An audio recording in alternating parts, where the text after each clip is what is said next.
Well, the Russians really didn't tell us to move out of the house.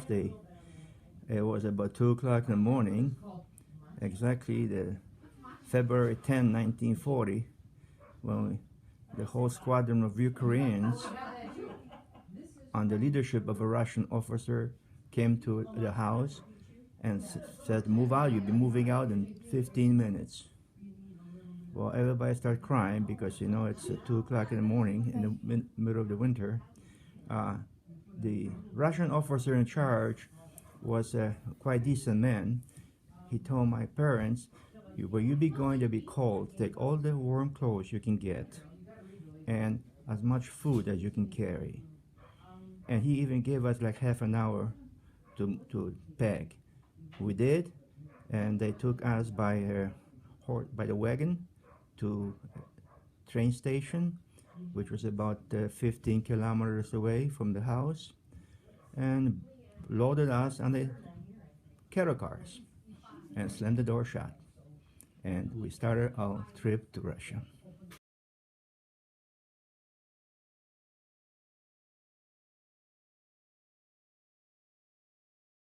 Destination Siberia.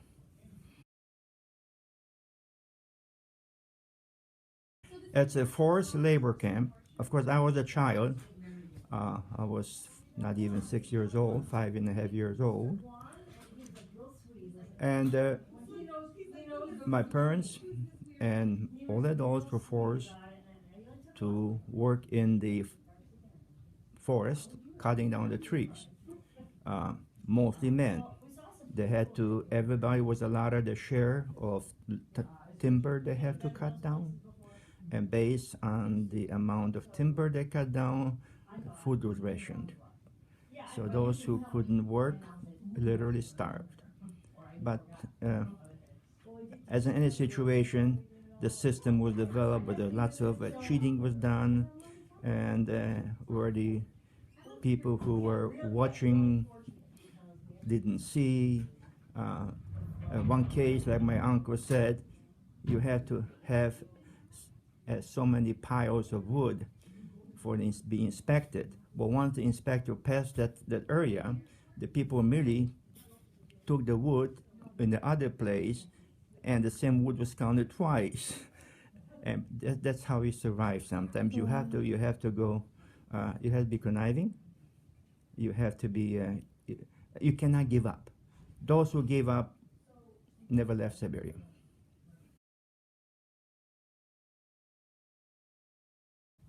Hitler attacked Russia. By the way, Poland was attacked in 1939, September 1st.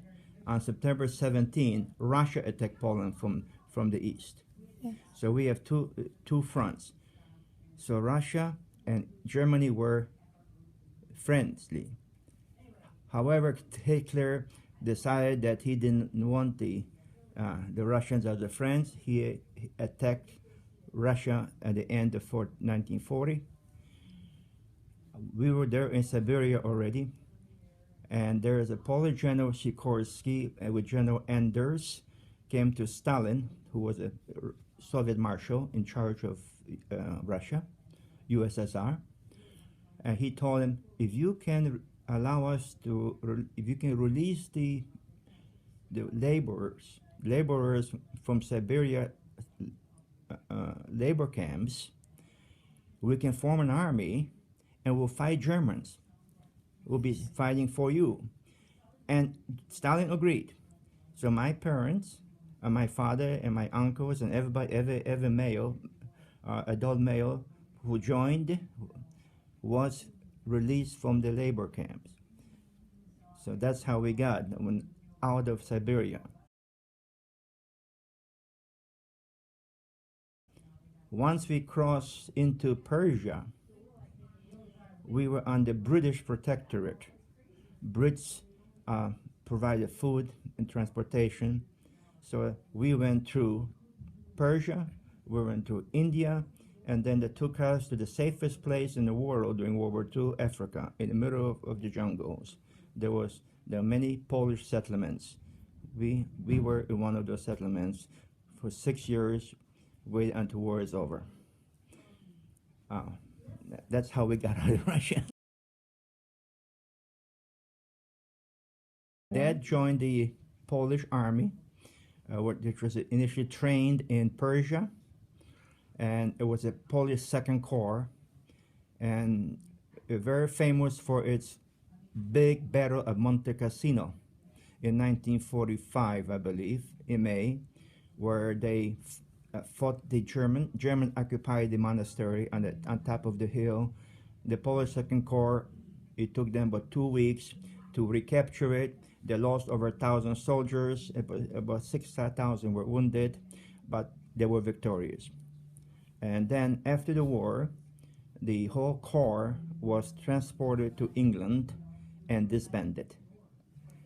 After the war, at that time, we were taken from Africa and were reunited with our fathers in England after 6 years in Africa.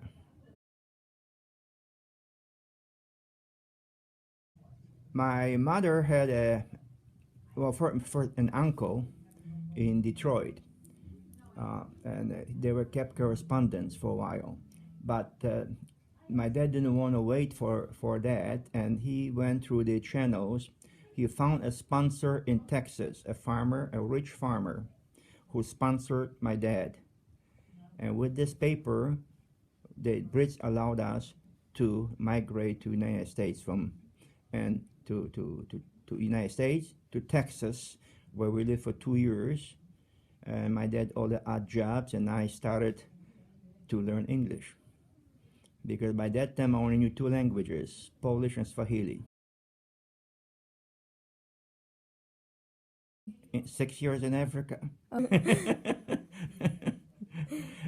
The biggest shock I got, I remember when we just got to England and I saw black people walking by, and I greeted them Swahili, and they looked at me kind of strange. I said, "What the hell? Don't you know your own language?"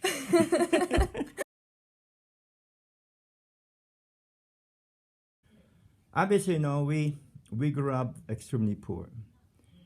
We had to learn how to take care of ourselves. When we came to the United States, my dad only had $6 in his pocket with 2 suitcases of clothing, whatever. That's all we had. My dad never asked for welfare. He started working immediately, doing odd jobs. My mother was working as a cleaning woman, cleaning offices, and I was working constantly doing odd jobs. Stock boy, pin setter in the bowling alleys. In Texas, I was picking cotton, hoeing corn, picking tomatoes, and just to make some money. That taught us that you have to work hard. Nothing is free. And my whole family, the whole Shotka family, which are their 5 brothers. My dad had 4 brothers. There are 5 brothers. None of them ever got a penny from welfare or anything. Everything they got, they work for. We learned that you have to work if you want to have good life, good future. I was the first one in the family to finish college, and because my parents pushed me to it. I didn't want to be initially. I didn't want to go to college. I wanted to be a mechanic because I have to tinker with the cars.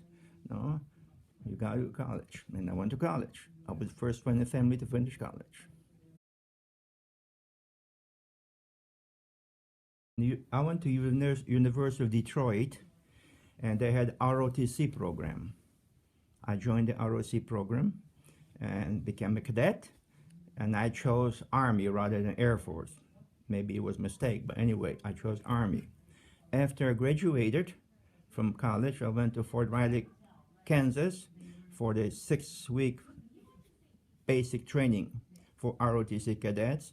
Upon graduation, I became an officer, a 2nd lieutenant. And that started me, and that was in 1959. I stayed in the reserves and military for 30 years.